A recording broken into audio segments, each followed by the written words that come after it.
Yes, good evening, everyone. So, again, coming with a chemistry session, and this time, after completing sulfuric acid, I'm starting with study of compounds, nitric acid. So, yes, nitric acid, as we all know, it is a very strong acid correct. It attacks मतलब वो इतना strong है कि वो मतलब silver जैसे metals के साथ भी रिएक्ट करता है. सो फॉर्मली पहले नाइट्रिक एसिड नाम पढ़ने के पहले it we use to call it as aqua fortis meaning aqua का मतलब होता है वाटर और फोर्टिस का मतलब होता है strong. So it is considered to be very strong water. ठीक है, आज के पार्ट में हम लोग करने वाले हैं नाइट्रिक एसिड का लैब प्रिपरेशन. क्या करने वाले हैं? लैब में हम इसे कैसे प्रिपेयर करते हैं. सो फॉर प्रिपेयरिंग नो बच्चे लोग ये सारे कंपाउंड्स का एक लैब की प्रिपरेशन अलग चलती है, एक कमर्शियल प्रिपरेशन अलग चलती है. कमर्शियल प्रिपरेशन हम पार्ट 2 में देखेंगे नाइट्रिक एसिड की. अभी लैब प्रिपरेशन में लैब में हमें कौन से रिएक्टेंट्स लेने होंगे to prepare nitric acid. So we are taking concentrated sulfuric acid and we are taking either sodium nitrate, क्योंकि नाइट्रिक एसिड बनाना है तो एक नाइट्रेट रेडिकल तो लगेगा ही लगेगा, है ना. HNO3 बनाना है. क्या बनाना है? HNO3. तो कोई तो एक नाइट्रेट रेडिकल वाला सॉल्ट लगेगा ही लगेगा. So we are taking sodium nitrate और if you want you can take potassium nitrate.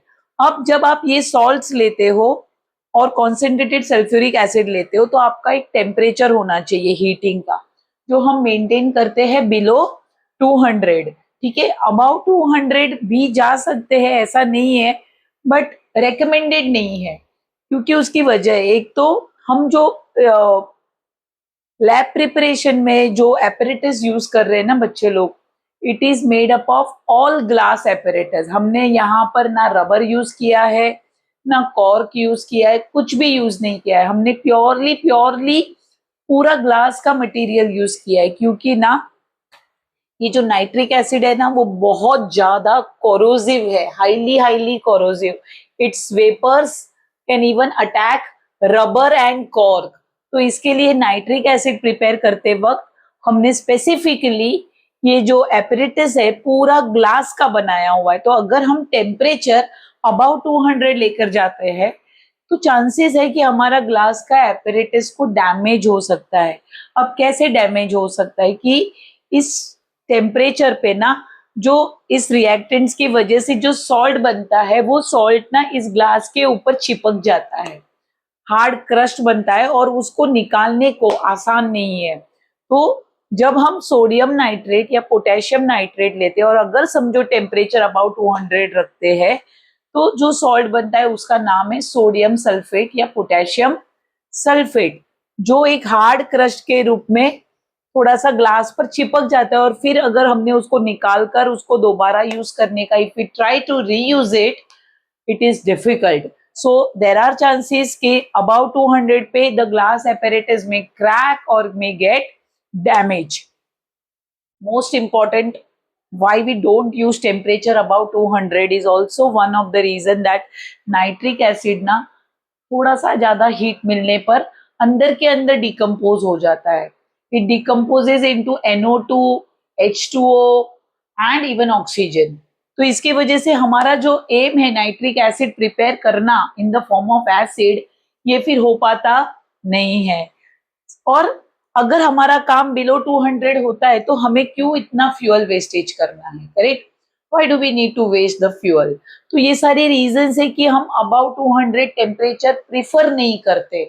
तो जनरली जब भी एग्जाम में भी अगर आपको बोला कि right a balanced chemical equation two show the preparation of nitric acid in a lab, तो मैंने आपके लिए ये रिएक्शन देखो इधर लिखी हुई है.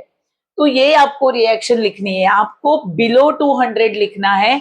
और जब बिलो 200 लिखते हैं ना बच्चे लोग, तो इसमें H2SO4 में से ही एक ही H रिप्लेस होता है, बाकी का एक H बन जाता है, एक सॉल्ट बनाने में यूज होता है, एसिड सॉल्ट जिसे बोलते हैं पोटेशियम बाई सल्फेट. और अगर आपने सोडियम नाइट्रेट लिया तब बनता है sodium by sulphate.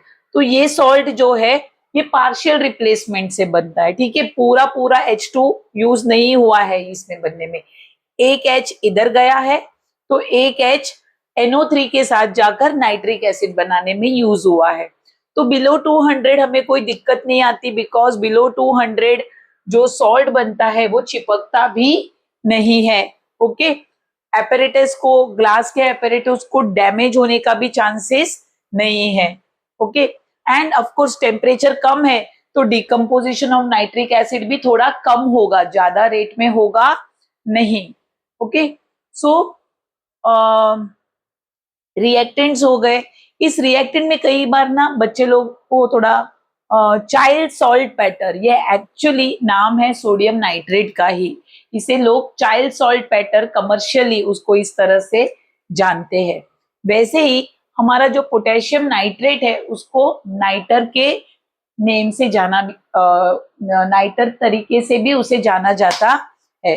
We also, so these are the different names for these reactants. So sodium nitrate is also known as child saltpetre and potassium nitrate is known as niter. Okay, now अगर आप देखोगे इसकी placement जो है, ठीक है, अगर आप देखोगे इसका जो प्लेसमेंट है, कलेक्शन है, ये आप देखोगे हमने सीधा रखा हुआ है, करेक्ट, इस तरह से हमने सीधा रखा है और इसका कलेक्शन हम कैसे कर रहे हैं, स्लैंटिंग वे में कर रहे हैं। कैसे, स्लैंटिंग वे में।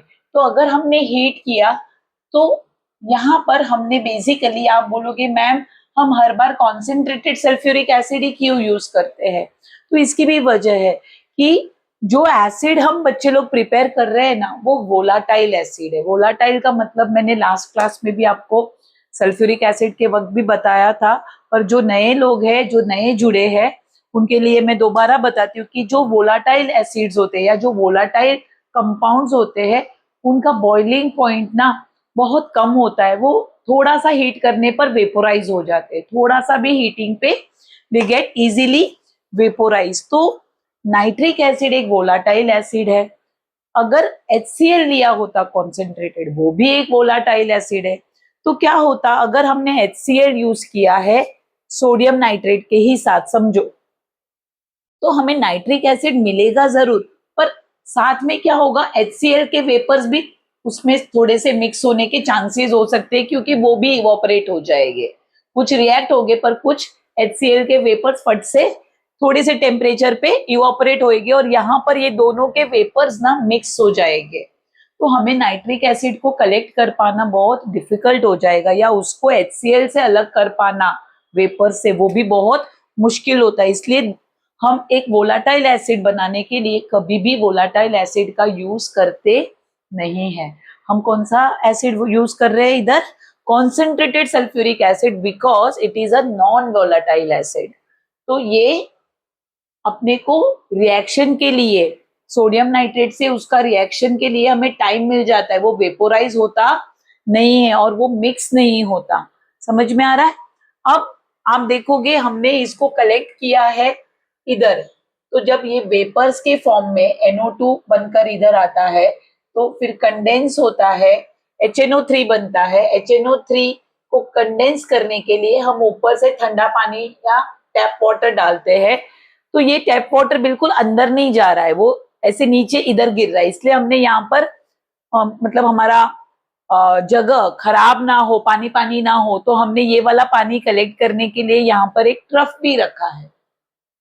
बेसिकली ये पानी से हमारा HNO3 फटाफट लिक्विड में बदल जाता है, मतलब वो वेपर्स के फॉर्म में आ रहा है ना, हीट होकर वेपर्स के फॉर्म में इधर HNO3 आ रहा है, तो वो कंडेंस होके फिर एसिड के फॉर्म में हमें मिलता है।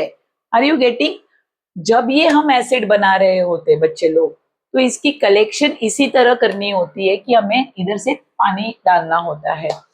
अब यहाँ पर इफ यू ऑल सी कि जब ये एसिड बनता है लैब में, तो एक्चुअली ट्रूली HNO3 हमारा येलो कलर का नहीं होता, it is colourless, it is colourless. But कभी भी लैब में अगर आप देखो आपको कलरलेस एसिड मिलना मुश्किल है। क्यों?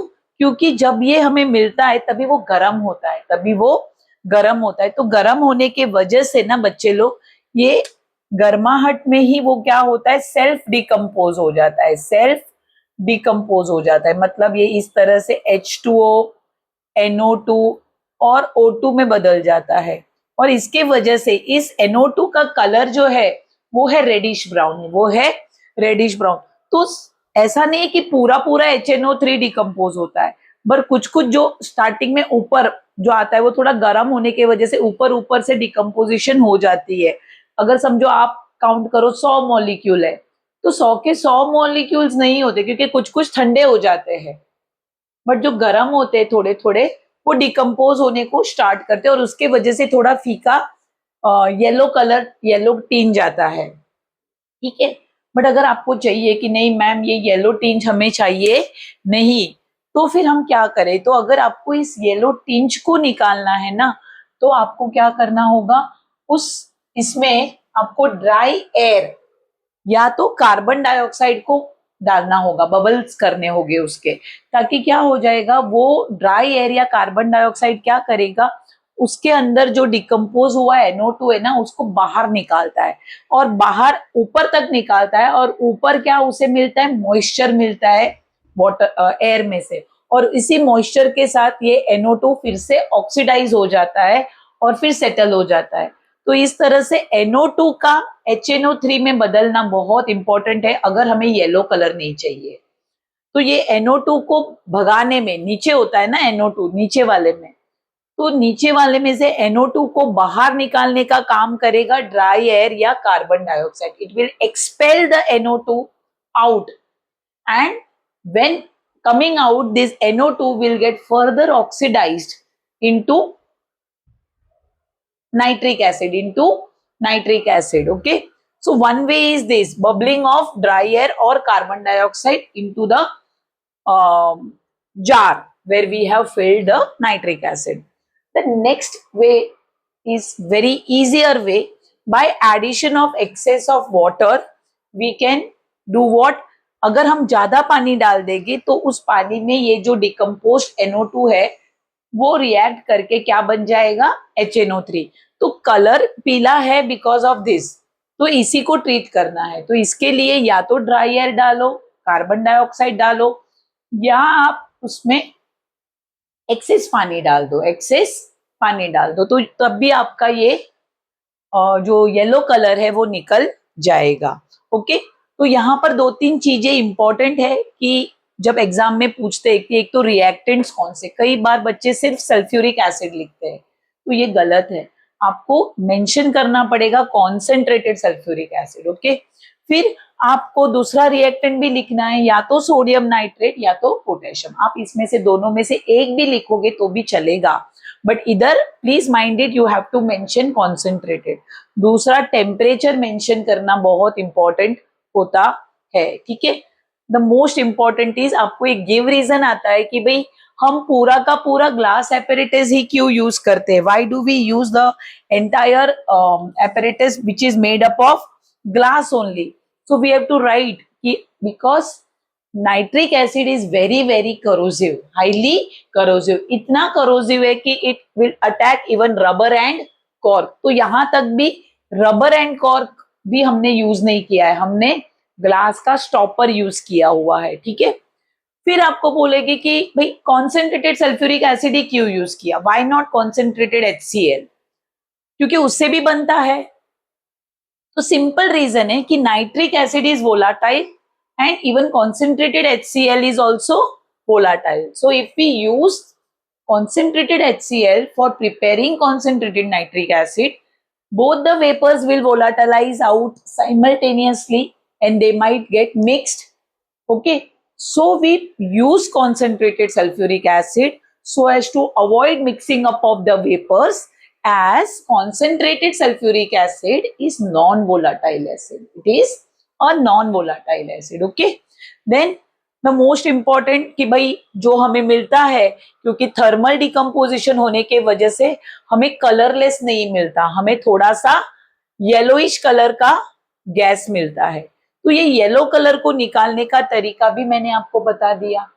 Okay, so this is a short video today that I have prepared for you all for lab preparation. Okay, तो बहुत इंपॉर्टेंट है ये रिएक्टेंट्स, टेम्परेचर क्यों अबाव नहीं जा रहे हैं, क्यों ग्लास एपरेटस, इसमें ये कोरोसिव वर्ड आना बहुत इंपॉर्टेंट है।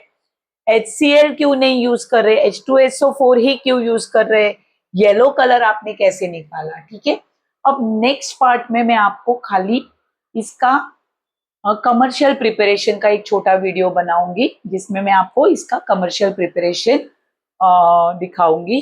तो प्लीज आपको अगर ये वीडियो पसंद आया है, you are able to relate to this, you are able to understand this lab preparation, then please like, and also if you are new, please share it with your other new friends already who are watching this. Please do comment me if you haven't understood, or if you want any other chapters in priority. I will try to make those videos first for you all. And yes, I hope you have already gone through my sulfuric acid chapter that I have prepared in 3 parts for all of you. Okay, thank you and good night everyone.